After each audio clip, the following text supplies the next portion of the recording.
I approach the structure from a very mathematical and geometrical point of view. A lot of diagrams, a lot of careful planning.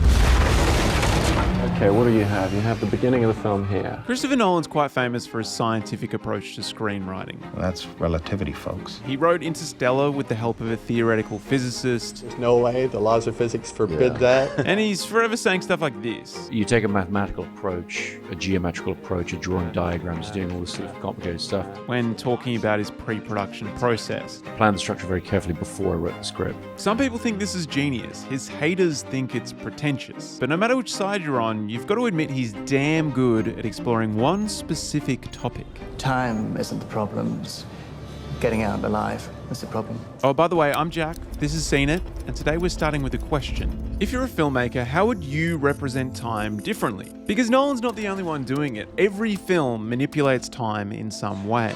We're sending you back to the future! This starts with basic continuity editing, which relies on cutting between shots to create the illusion of seamless action. That's what I'm talking about. Like here, when a character pushes on a door and it cuts to him walking into another room. Because we're not stupid, we can deduce that the door led to this other room and the spatial and temporal continuity is maintained. But this continuity is often broken for the sake of impact or entertainment or even a joke.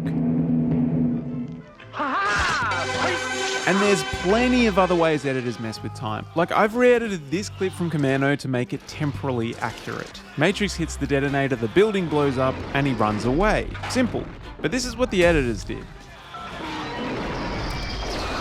The same explosion from 6 angles, breaking continuity to emphasize a big moment. And then they show us 3 more angles, you know, just to make sure. And there's countless other ways time is manipulated in movies. Flashbacks, flash forwards, montages, slow motion, a completely jumbled collection of stories and timelines. Mysterious thing, time. Time is everywhere, but Nolan makes it everything. I've always been fascinated by time, by the subjectivity of time. From casting, The way we still fight wars, we send our children to fight these wars. We send 18, 19, 20-year-olds off to fight, and so we wanted to find people of that age. to sound, It actually is derived from a recording I made of a watch they own that I had a particularly insistent ticking. to the various subplots in his stories. I need 5 minutes alone. No! There's no time! Nolan lets time guide his screenplays rather than the other way around. 3, 2, 1. From a surface level, the story of Dunkirk already has a built-in temporal element. The Allied soldiers had to escape the beach as quickly as possible or they'd die. It's a high-stakes countdown, a ticking clock, but Nolan took it one step further. And so the structure I settled on is one that it's based on a musical structure called the shepherd tone, which is a musical illusion whereby you can keep climbing up the scale. It's something I'd used in my schools, like the David Julian score for The Prestige was the first time we experimented with it.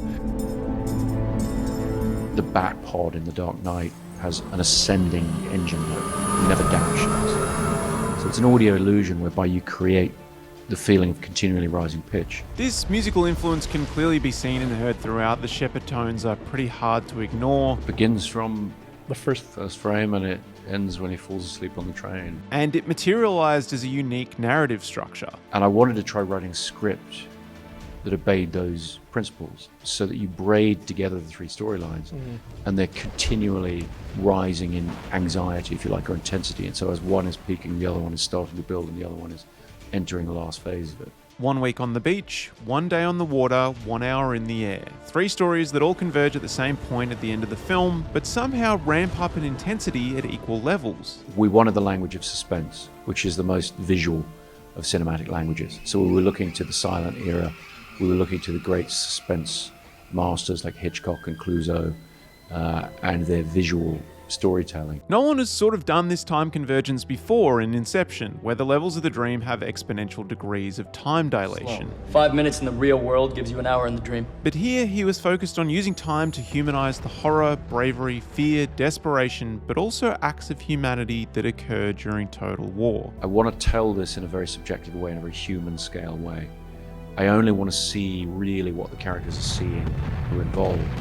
So how do you do that without cutting to politicians or generals in rooms with maps and pushing symbols around and stuff? This is a fair question. Movies like 1917 stay with the one character to give us a subjective view of war and the people in it. But Dunkirk wasn't just foot soldiers, it was an operation across land, sea and sky, all of which operate at different speeds and time zones. Every hour the enemy pushes closer. So, Nolan's solution was 3 strands of time. Time to get off the beach, time to save your countrymen, They be able to help him! and time before your fuel runs out. 42, what's your fuel? All of these sub-narratives have their own moments of excitement, sadness, and horror, so there's levels of depth to the story, but they're linked by the simple metric of time. It's coming back round! While other Nolan films use time as a way to reveal a twist, I know you're a cop, but what do you want? Have I done something wrong? or show how consequences can change a person, Dunkirk uses time as a universal constant, because time is as universal to humans as the character's quest for survival. It's intrinsically linked, as Nolan also shows in Interstellar. And today I'm the age you were when you left. We're only on the planet for a finite amount of time, and what we do in it defines us as people. When you're cross-cutting these different timelines, you're never departing from the subjective storytelling, the human scale storytelling, but you are starting, hopefully, to build up a coherent picture of the larger events that need telling in any version of the Dunkirk story. In closing, I'm definitely not Christopher Nolan's biggest fan. He's got some serious exposition issues, and his sound mixing can be really... Well, we better put it out the hole before the bomb goes off, eh? Yeah, not great, but I'll always respect his commitment to making meaningful stories as layered and entertaining as possible, particularly Dunkirk. My grandfather fought in the British Navy during World War II, so it's an event that's always been incredibly important to my family. Well, Churchill got his 30,000. And then some. But even if you have no connection to this story, I still think it's Nolan's use of time and the subjective lens of the characters that makes it feel so intimately personal. I met some of the Dunkirk veterans. We met about 30 last week at the UK premiere. They're in their mid-90s They came now. to the film? They came to the movie. Oh, that must have been extraordinary to watch the Pretty movie with them. amazing. I said, what did you think of the film? They said the film was louder than the battle. It was.